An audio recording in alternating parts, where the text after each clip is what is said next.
Hi students, good morning everyone. I am Harish Kumar CS. So now let us go into the topic. Choose the topic of fundamentals of electrical and electronics engineering. So I have prepared a small PPT regarding this. So now I'll be sharing the screen so that we shall discuss about the topic.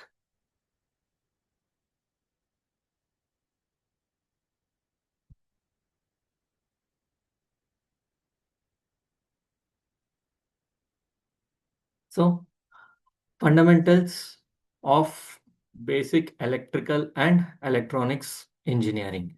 So fundamentals. So these are the basic things you'll be studying in your electrical and electronics diploma.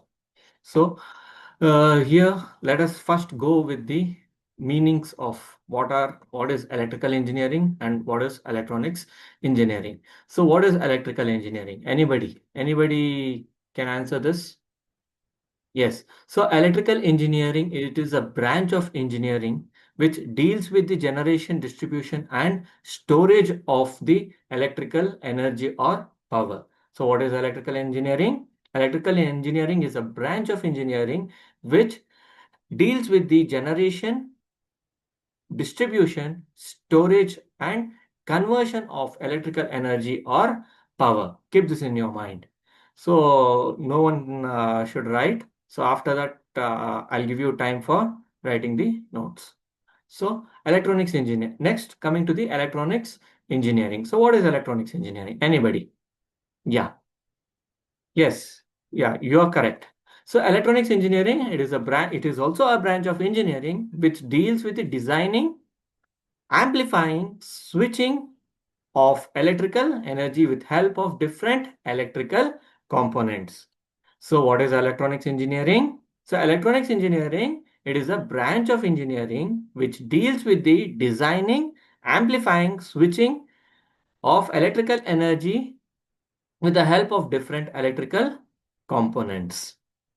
So now let's see the difference between the electrical devices and the electronic devices. So what are electrical devices and electronic devices? So electrical devices, it deals with the generation of distribution, storage, and generation of power.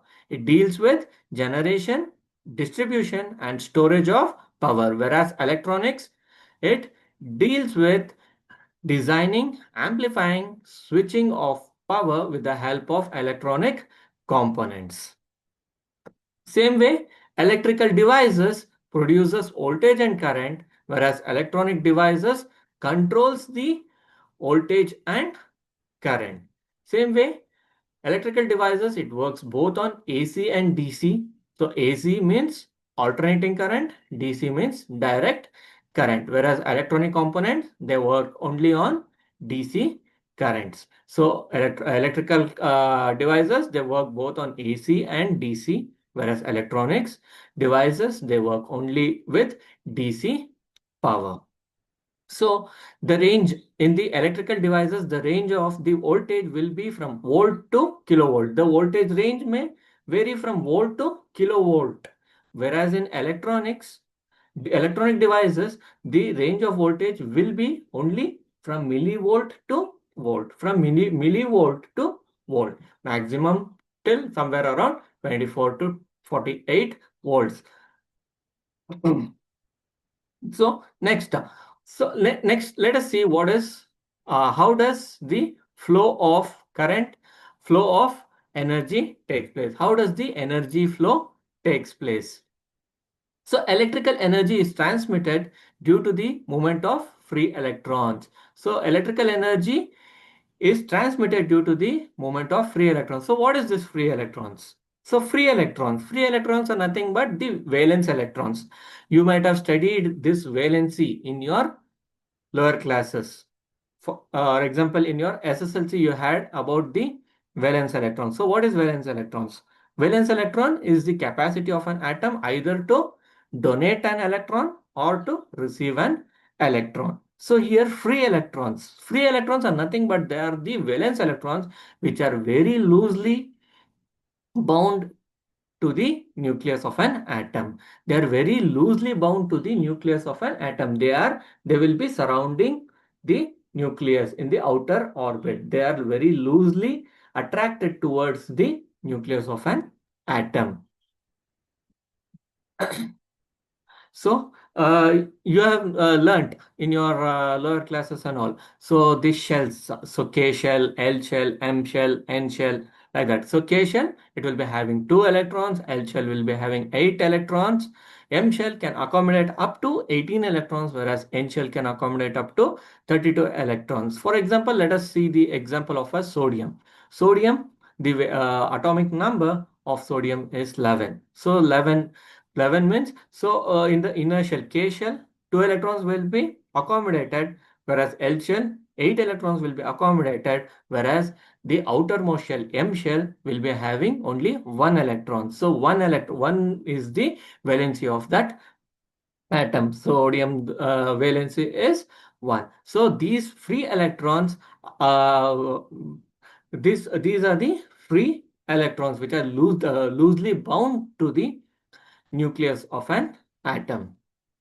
Next, coming to the terms, the fundamental, when you are looking into the fundamentals of the electrical and electronics, you have to know few of the terms in electrical and electronics. So terms to be known. So charge, first coming to the charge. So you might have studied this in your lower classes. So what is charge? So charge is nothing but the amount of electrical energy. So charge is nothing but the amount of electrical energy it is having. So charges can be positive or it can also be negative. So it is denoted by capital Q, and the SI unit of charge is 1 is coulomb. So 1 coulomb, that 1 coulomb is equivalent to 6.25 into 10 to the power of 18 electrons. Next, coming to the electromotive force. So what is electromotive force? Anybody can answer this. So what is electromotive force? Yes. So electromotive force is a effort to drift a free electron from in one particular direction. So electrical effort required to drift a free electron from one particular direction is called as a electromotive force. For example, see, look here. So you have a conductor. You have a conductor here. So you want to drift the free electron from this point to this point. You need some electrical effort. So some electrical effort is required. So some electrical effort is required to move this free electron from one position to the another position. So that is what we call it as electromotive force. So that is called as the electromotive force. So it is denoted with capital E, and the SI unit of electromotive force is volt. Next, coming to the current. So what is current?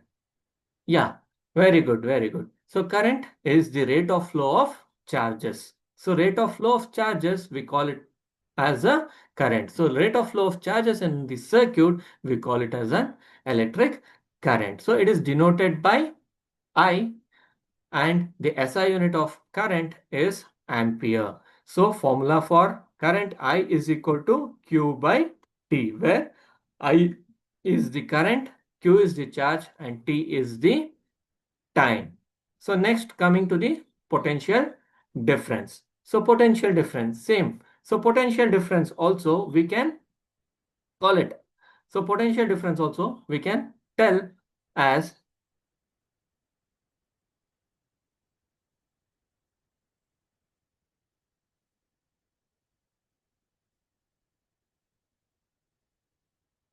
so potential difference also we can tell that. So there are 2 points in the conductor. So you want to move this, move the energy, move the charges from this point, from point A to point B.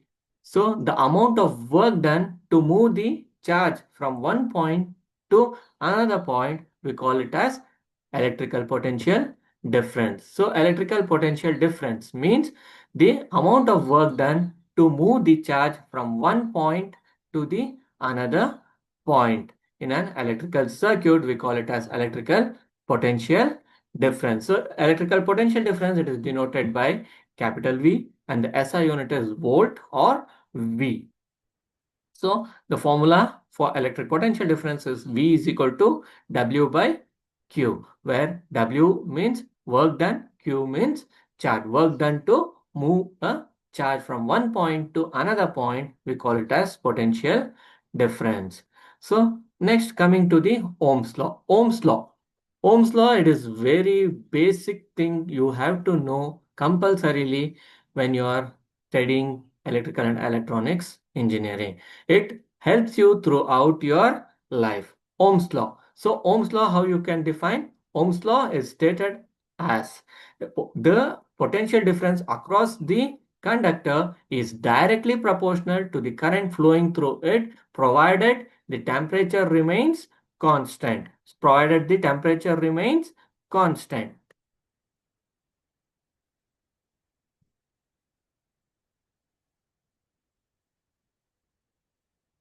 So V directly proportional to I.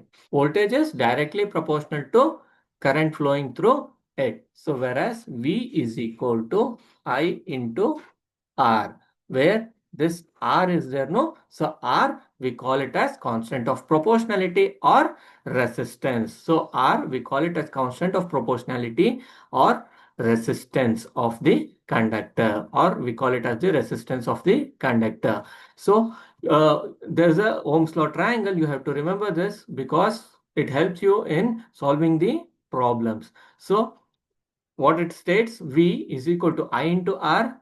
If you want I in terms of current, it is V by R, whereas you want in terms of resistance, it is V by I. So you have to remember these three things. So V is equal to I into R, I is equal to V by R, whereas R is equal to V by I.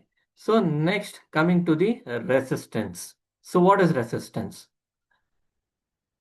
Then word itself tells you the meaning. Resistance. Yeah, very good. Very good. What's your name? Yeah, very good boy. So resistance. Resistance means the property of a substance to oppose the flow of charges. So there is a substance, it is opposing to the flow of charges. So this substance, it is opposing to the flow of charges, free flow of charges. So that is called as resistance. So any substance which offers a resistance or it opposes the flow of charges, we call it as a resistance. So the formula for resistance we saw earlier, R is equal to V by I. Resistance, it is denoted by capital R, and the SI unit of resistance is ohm. Ohm is the SI unit of resistance. So let us see what are the factors which affects the resistance of a conductor. So resistance of a conductor. So resistance of a conductor, it is always directly proportional to the length of the conductor. Directly proportional to length of the conductor means if the length of the conductor increases, the resistance also increases. So same way, the resistance of a conductor is inversely proportional to the area of cross section. So area of cross section increases, the resistance decreases. So area of cross section decreases, the resistance will increase. Same way, the resistance of a conductor, it depends on the nature of the material used in the conductor. So nature of the material. So which material we are using in the conductor? Copper material, aluminium, nickel, so etc. So like that, which material we are using, it depends on the nature of that material. Same way, the resistance of a conductor also depends on the temperature of the conductor. So temperature increases, the resistance also increases. So it depends on the temperature of the conductor. So next, coming to the Kirchhoff's current law. So it is also a basic thing you have to know in your electrical and electronics engineering. Kirchhoff's current law, we also call it as KCL. In short form, we call it as KCL. So KCL. So Kirchhoff's current law, it states that it is a algebraic sum of all currents in the node. So that is, it is equal to sum of all the incoming currents to the sum of outgoing current. So present in the node. So node. So any point. So what is node? So coming to the node, explanation of node, node is nothing but the point where all the electrical equipments are joined at one point, like resistance, uh, voltage sources, current sources, etc. All there they'll be joined to one junction or a one point. That point we call it as a node. So here in the node, if we apply the Kirchhoff's current law from the node, all the incoming currents will be equal to all the outgoing current. The sum of incoming currents will be equal to sum of outgoing current, or else we can also tell that it is the algebraic sum of all the currents in the loop is equal to 0. So let us see a small example. So we have a small a junction node over here. Here if you observe the node, so you can see the current I1 and I3 are coming towards the node, whereas I2 and I4 are going away from the node. So here I1 and I3 are coming towards the node, hence they are taken as positive.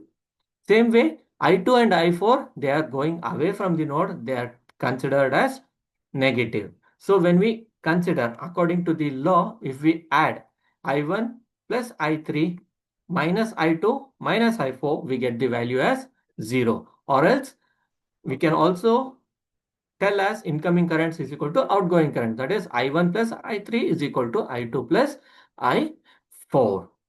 Same way, let us see about the Kirchhoff's voltage law. So KVL. So Kirchhoff's voltage law. So what does this tell? Kirchhoff's voltage law, same as the Kirchhoff's current law. So Kirchhoff's voltage law, it states that the sum of voltages in a closed path is always 0. So Kirchhoff's voltage law states that the sum of voltages in a closed path is always 0. KVL, it is applied only in the closed path. You can apply the KVL if only the circuit is closed. Whereas KCL, for open loop also, we can apply the KCL. Whereas KVL, it can be applied only to the closed loop. Closed path only we can apply the KVL law. So loop, it will, what all the loop will consist? Loop will consist of the resistors, capacitors, inductors, voltage sources, current sources, etc. In that loop, there will be voltage rise and also voltage drop. So to know where the voltage rise will takes place and where the voltage drops will take place, I'll tell you. You have to know this sign convention. So basically, remember, so if any sources are there, current source or voltage sources are there, there will be the voltage rise. Where anywhere there is a electrical component like resistor, capacitor, inductor, diode, etc., there will be a voltage drop. That is, if we are moving from plus to minus, if we are moving from plus to minus, there will be a voltage drop. And if we are moving from minus to plus, there will be a voltage rise. Got it? So here we'll wind up this class. So let us see once again what all we learned today. So we saw about the charge. So charge is represented by Q. It has positive charges, negative charges. The SI unit of charge is Coulomb. EMF, it is called as electromotive force. It is the electrical effort required to drift an electron from one place to another place. So it is denoted by capital E and the SI unit is volt. Same way, current. So current is nothing but the rate of change, rate of flow of charges in an electrical circuit. So it is represented by I. The SI unit is ampere. Potential difference. It is the amount of work done to move a charge from one point to another point. It is represented by V. The SI unit is volt and V. Same way, Ohm's law. Uh, Ohm's law and its factors affecting the Ohm's law. So Ohm's law, we saw the basic law. It states that the potential difference is directly proportional to the current flowing through the circuit when the temperature remains constant, and we saw the four factors that affects the resistance. So resistance we saw. Resistance means the opposing to the flow of charges, the substance which opposes the flow of charges, we call it as a resistance. Its SI unit is ohm. Then we saw about the Kirchhoff's current law and the Kirchhoff's voltage law. Kirchhoff's current law states that the algebraic sum of all the currents is equal to zero, or we can easily say as incoming currents is equal to outgoing currents. Same way, Kirchhoff's voltage law, it is applied in the closed loop. So it states that the algebraic sum of all the voltage drops is equal to zero. So algebraic sum of all the voltage drops across the circuit is zero. So hope you all have understood the class. Any doubts, guys? Okay, then we shall meet in the next class. Thank you. Thank you.